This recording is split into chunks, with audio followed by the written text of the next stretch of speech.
Bonsoir à tous, c'est l'After Dinner, bienvenue à vous, merci d'être avec nous. Aujourd'hui, on se retrouve à 21h pour cette émission, on passera une partie de la soirée avec vous. C'est le programme de l'After Dinner. Et d'ailleurs, si vous êtes à table, vous allez adorer notre invité, notre parrain. C'est Jean-Michel Cohen qui est avec nous, médecin spécialiste en nutrition. Il vient nous présenter son dernier livre, ça s'appelle « J'ai décidé de maigrir ». C'est aux éditions Flammarion. Et au programme également, il va y avoir des chroniques. Avec Jessica, on va parler culture, puisqu'elle s'est intéressée à la pièce. Le mariage nuit gravement à la santé. Et avec Jérôme, pour l'insolite et la télévision, on va évoquer une télé-réalité pas comme les autres, une télé-réalité utile qui nous vient de Norvège.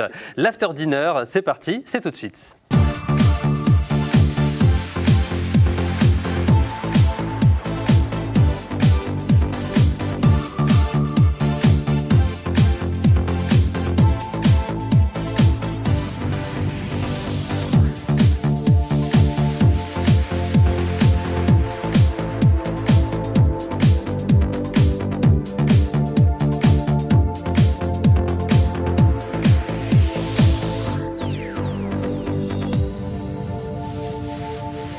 Et bienvenue à vous, merci d'être avec nous ce soir pour l'After Dinner. Et on a un invité, un parrain d'exception, c'est Jean-Michel Cohen qui est avec nous. Bonjour Jean-Michel. Eh ben, je suis content de l'être parrain parce que chaque fois que vous débutez une émission, exactement. Avant c'était le matin, aujourd'hui c'est le soir, et je suis là. Et je précise aux téléspectateurs que j'ai fait ma première télé en tant que chroniqueur sur Direct 8 dans l'émission que vous animiez. C'était la matinale d'ailleurs. J'ai dit la vérité d'ailleurs, vous étiez un de mes chouchous, donc voilà. Ah, c'est sympa. Plaisir à vous voir tout le temps. Avec plaisir. Du coup, donc je suis votre carrière. C'est ça.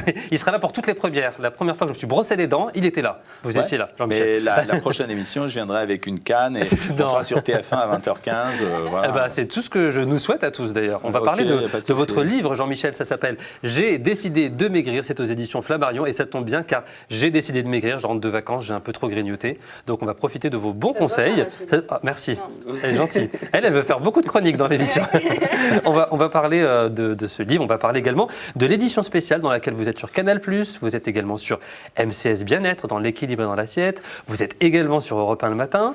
Vous trouvez quand même le temps de venir nous voir et on est ravis de vous avoir avec nous. Écoutez, ça me permet de vous donner quelques renseignements. En fait, les gens ont toujours l'impression, parce que quand vous êtes à la télévision, vous faites partie de leur imaginaire, ils ont l'impression que vous êtes présent tout le temps. Et quand vous concentrez le nombre d'heures dans la semaine que ça représente, vous vous rendez compte que c'est 3-4 heures maximum et que cette présence qui est assurée aussi par les rediffusions, elle n'est pas aussi importante dans un emploi du temps que ce qu'on croit.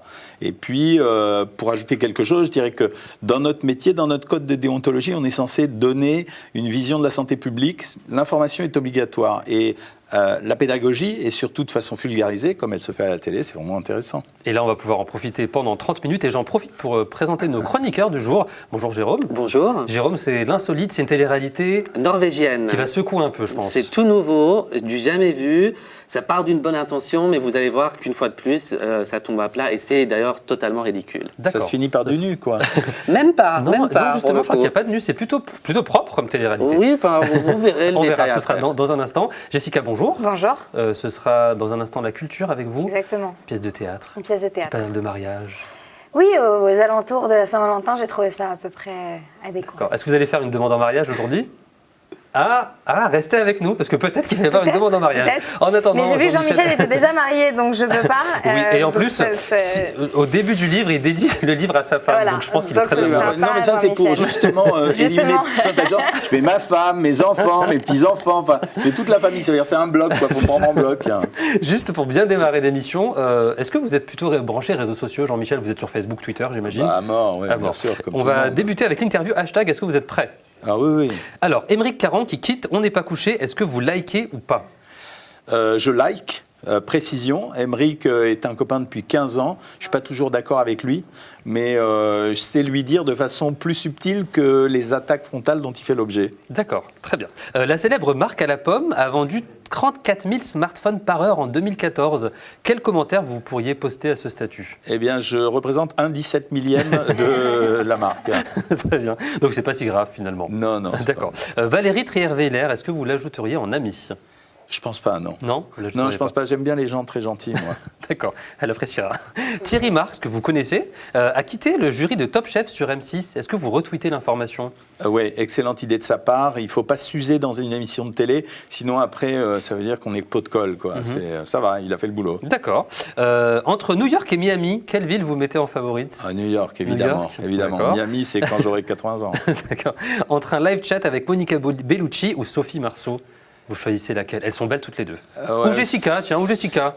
Non, mais Jessica, elle est là, je ça compte pourrais pas. dire Jessica, mais vous ne l'avez pas cité en premier. Mais je préférerais Sophie Marceau. Sophie Marceau? J'aime mieux le style, ouais. D'accord. Et enfin, dernière question. La dernière personne que vous avez suivie sur Twitter, une personnalité ou sur Facebook connue ou Il se pas trouve connue que c'était juste avant d'arriver ce soir. Ça veut dire c'était Jean-Marc Morandini D'accord. qui nous donne toujours des informations croustillantes et qui, au passage, m'envoie de temps en temps les plateaux repas qu'il mange, ce qui me permet de vous dire qu'il est très mauvais en termes de régime. D'accord. Est-ce qu'il y a des personnalités, il y a des personnalités que vous suivez, j'imagine, Ouais. pour leur régime alimentaire? Est-ce que vous avez le droit de nous donner des noms ou c'est secret? Il y a un secret médical également? Quand ils se dévoilent eux-mêmes, je peux le dire, parce que le secret médical, seul le patient a le droit de s'en délier. Donc il y a des gens qui ont été racontés dans les médias, Valérie Damido, Mouloud Achour, Guy Carlier, ils ont été racontés que je m'occupais d'eux. Et quand ils ne le dévoilent pas, jetez leur nom. Voilà, mais le plus rigolo, c'était Sarkozy, quand même, qui disait à tout le monde, non, mais il faut aller voir Cohen, parce que chaque fois qu'il avait un ministre un peu trop gros, ou un gars qui voulait être ministre un peu trop gros, il disait, non, mais il faut aller voir Cohen. Et les gars le racontaient après dans les médias. Ils n'ont jamais maigri, d'ailleurs, mais ils n'ont pas été ministres non plus. Et on va en parler justement dans un instant de l'importance de l'image dans la politique et dans les médias. Mais avant, c'est la culture, avec la belle Jessica qui n'a pas besoin de régime, c'est sûr. C'est parti, c'est tout de suite.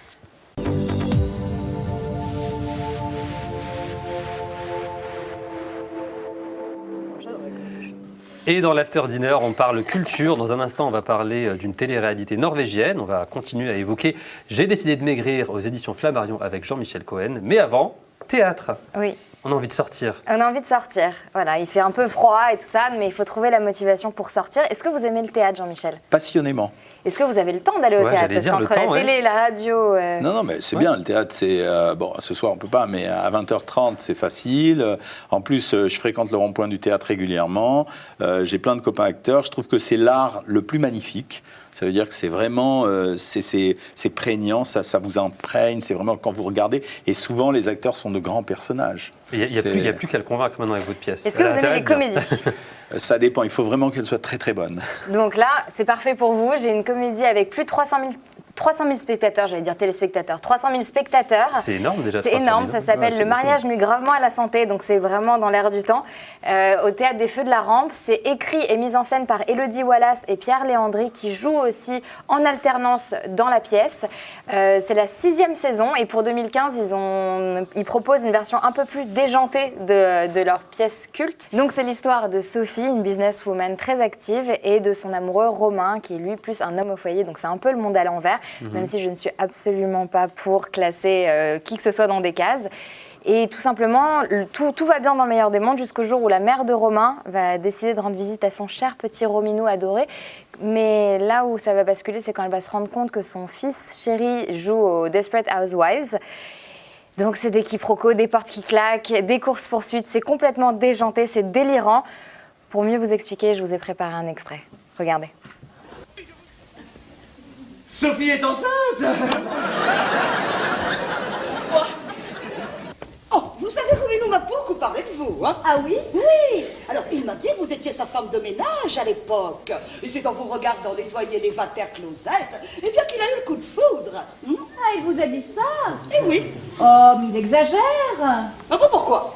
Faut plaisanter, Rominou m'a quasiment sorti du caniveau. Non, non, chérie, il faut dire la vérité à ta mère. Votre fils, madame, a été héroïque. Je viens d'un milieu très modeste et vous savez, comme ma mère se droguait, que mon père était en prison et que ma sœur faisait la pute. Santé. Bonsoir. Ah voilà. Alors voilà la fameuse Sophie. Eh oui. Attention, c'est chaud. Hein? Ah oui, là c'est chaud, laissez-vous fermer là.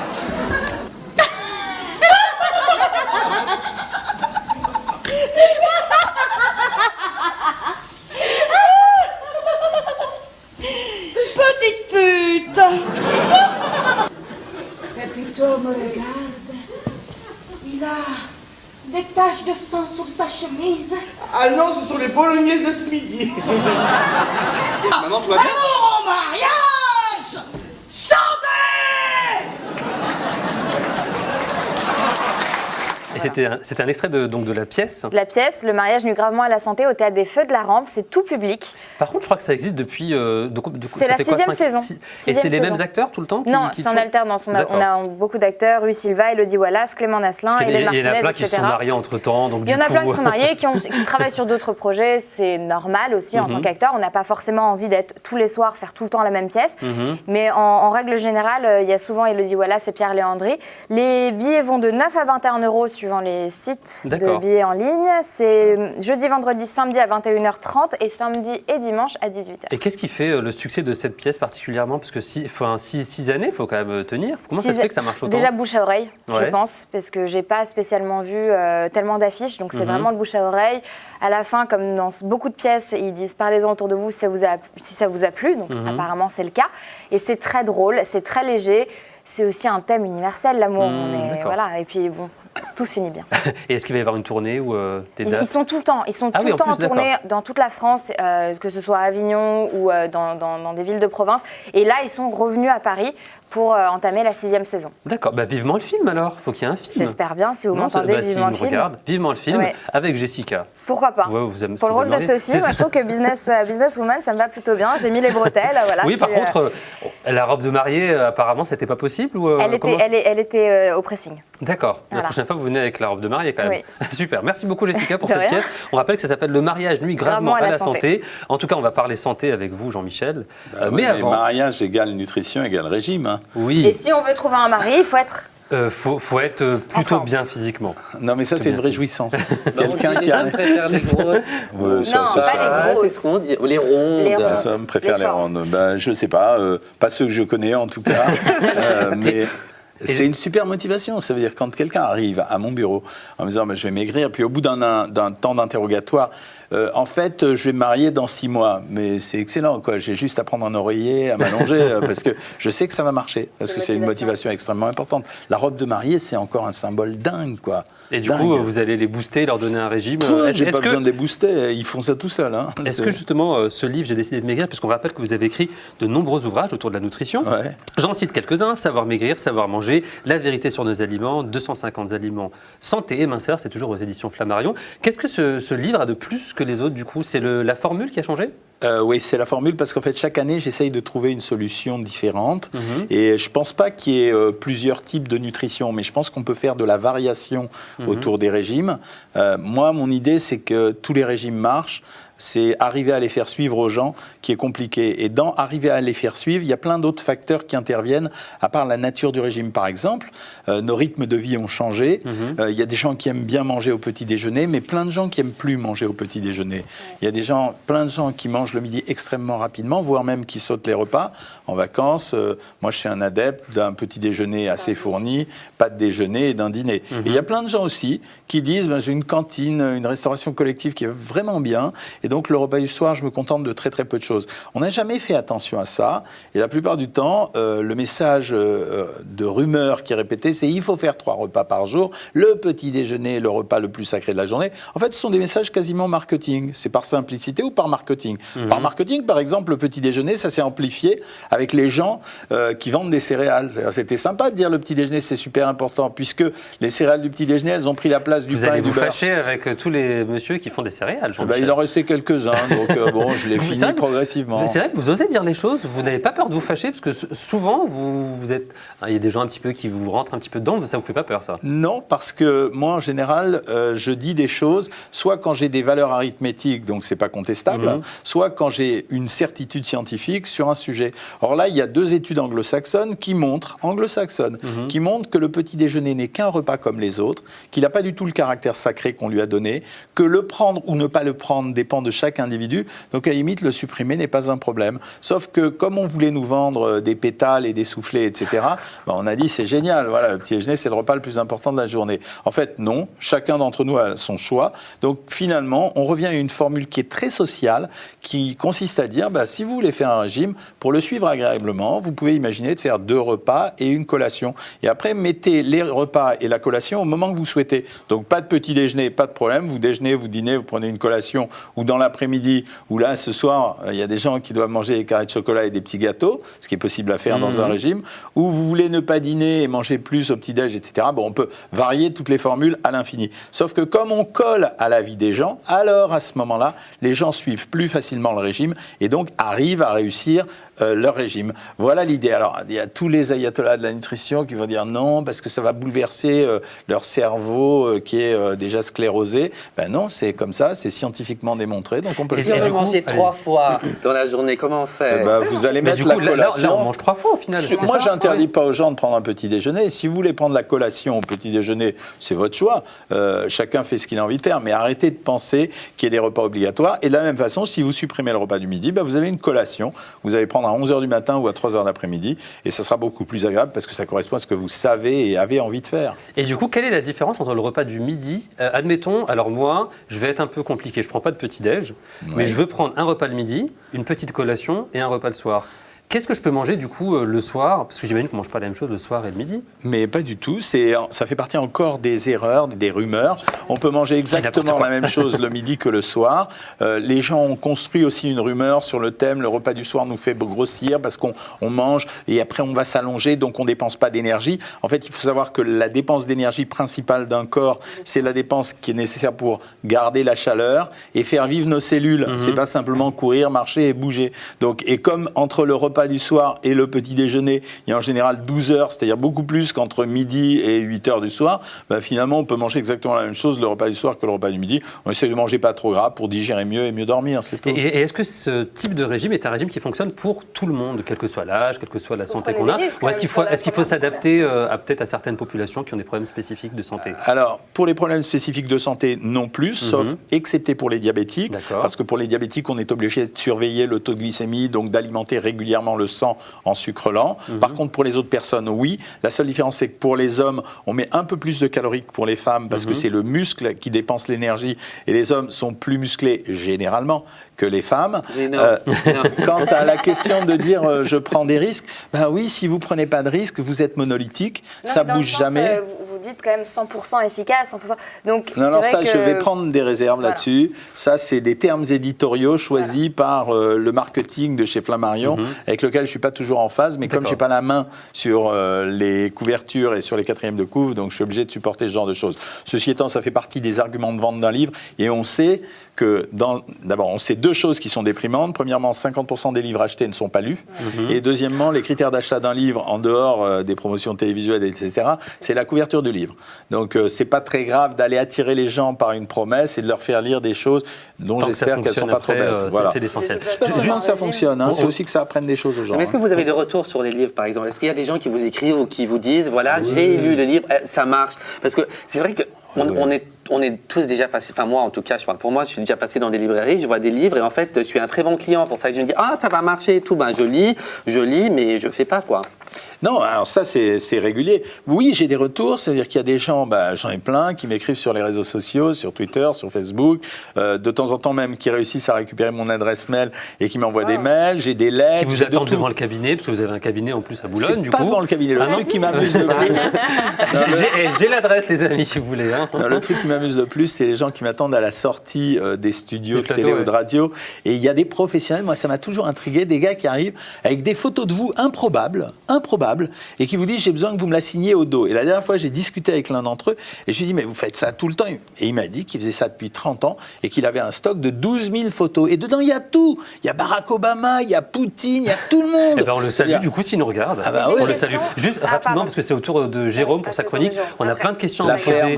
On a plein de questions à vous poser, Jean-Michel, mais on vous les posera dans la dernière partie de l'émission. C'est parti pour Jérôme, c'est tout de suite.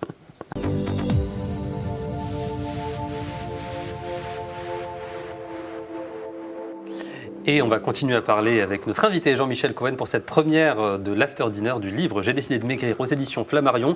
Moi, je suis déjà conquis, hein, donc il n'y a plus qu'à maintenant. Au bout de 20 fois présenté, là, C'est ça, tout le monde est au courant. Et là. on va parler de la télé-réalité norvégienne qui parle d'un sujet pas forcément joyeux, on va dire. Enfin, à la base, on nous dit que ça part d'une bonne intention. Ça s'appelle Sweatshop, les ateliers de la sueur. Et en fait, on a eu l'excellente idée, parce que dans les téléréalités, on a toujours d'excellentes idées pour faire de l'audimat.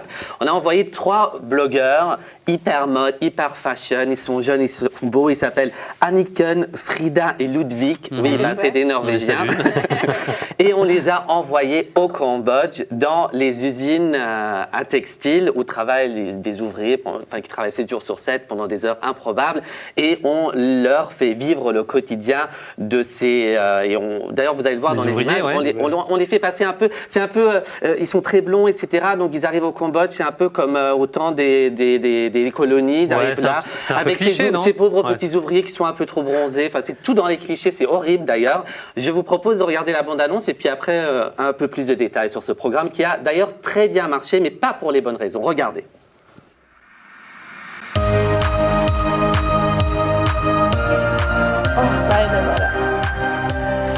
Jeg eier ikke ord for det engang. Det er så utrolig urettferdig. Når du begynner å intervjue en person, så er hun jo akkurat like mye verdt som det jeg er. Jeg klarer ikke mer. Hva slags liv er det?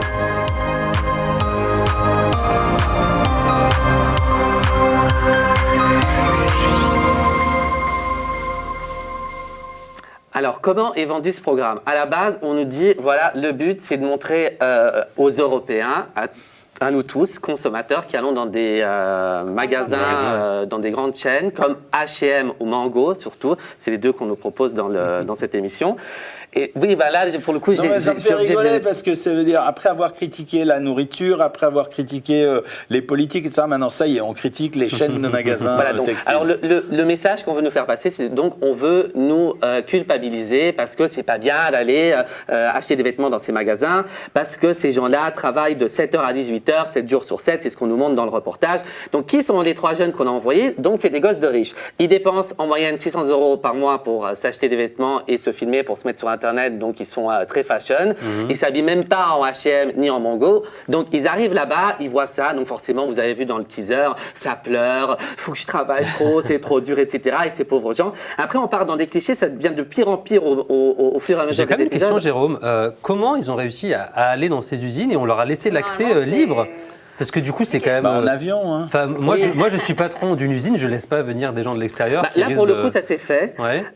À la fin, ça va un peu déraper, mais juste pour revenir sur le principe de l'émission, donc on va attirer sur toutes les ficelles. On va par exemple prendre une ouvrière, on va l'amener dans un magasin Mango pour nous montrer que cette pauvre dame va se dire « Oh mon Dieu, je ne gagne pas assez pour acheter les vêtements que j'ai confectionnés moi-même dans l'usine pendant des heures, 7 jours sur 7. » Donc en gros, c'est un peu larmoyant, tout ça, c'est un peu scénarisé.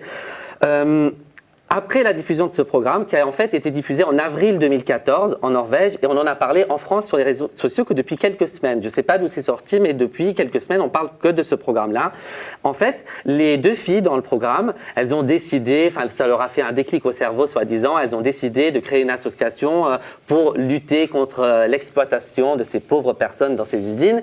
Et elles ont d'ailleurs... Ça peut partir d'une bonne intention. On dirait que vous voulez titiller un peu. Moi, j'y crois moyennement. Ça peut être une bonne intention. Non, mais avant, les filles d'avant, elles collectionnaient les petites breloques, les petits machins. Maintenant, elles font des réseaux sociaux pour défendre des causes humanitaires. Et des pages Facebook. Et en fait, elles vont encore plus loin parce qu'il faut savoir, c'est pour ça que je vous parlais de H&M et Mango, c'est les 2 marques qui sont concernées ici. En fait, la chaîne qui a diffusé le programme a refusé de dire qu'il tournait chez H&M de peur de perdre un client, un annonceur potentiel. Et les 2 filles ont dénoncé ça sur les réseaux sociaux, donc ça n'a pas plu à la chaîne qui leur a fait un procès. Enfin bref, tout le monde lave son linge sale un peu comme il peut.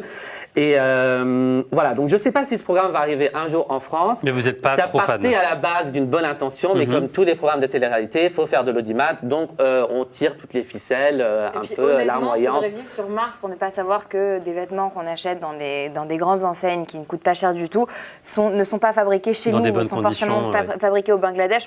Donc on le sait, malheureusement, la conjoncture actuelle fait que c'est Enfin, c'est compliqué économiquement d'aller dans des grandes marques. Voilà, c'est On pourrait retourner triste. l'argument à l'inverse d'ailleurs. On pourrait dire que s'il n'y avait pas ces marques pour faire travailler quelques personnes Exactement. là-bas, ces gens-là, ils seraient dans les sans emploi, rizières avec les oui. pieds dans l'eau et hein. Bon, ça, c'est un autre débat. En tout cas, Merci, Jérôme. à voir si ça arrive en France. Sweatshop. On continue à parler. Merci beaucoup, Jérôme, avec vous. Jean-Michel, vous parlez du jeûne dans votre livre, qu'on peut jeûner finalement 16 heures et que c'est bon pour la santé, pour les régimes, c'est ça? Toujours pareil, ça veut dire que ce qui a été surprenant, c'est que on a testé l'impact d'un jeûne de 8 heures, ça c'est un truc qu'on fait tous quand on ne mange pas de midi à 8 heures, de 16 heures, de 20 heures et de 24 heures, à la fois sur les réserves de graisse, mais en même temps sur les taux de sucre, de graisse dans le sang et sur l'état physique des gens. Et on s'est rendu compte que quand on faisait un jeûne de 16 heures ou de 20 heures, il y avait une meilleure mobilisation des graisses. Alors pour les gens qui étaient au régime, c'était intéressant, mais en même temps, ça donnait un état physique un peu plus performant.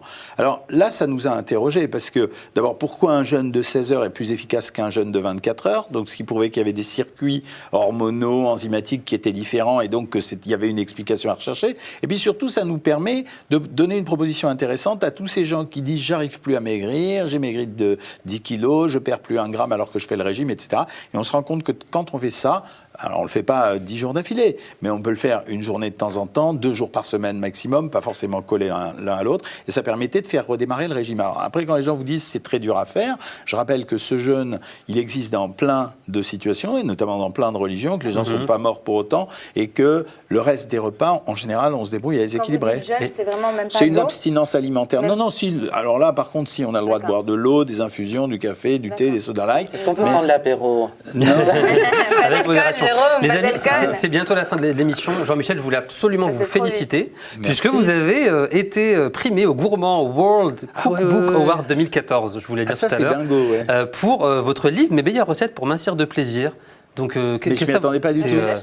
C'est Non, mais dingue, je m'y c'est attendais génial. pas du tout. Ça veut dire, je reçois un courrier d'une association qui s'appelle les World Cookbook, et dans lequel on me dit, bah, bravo, vous avez Vous êtes primé. été le livre français sélectionné pour participer à la compétition mondiale qui aura lieu à Beijing, en Chine. Et est-ce que vous savez comment on dit merci en chinois? Non, pas Eh du ben, tout. j'ai regardé pour vous. C'est tché-tché.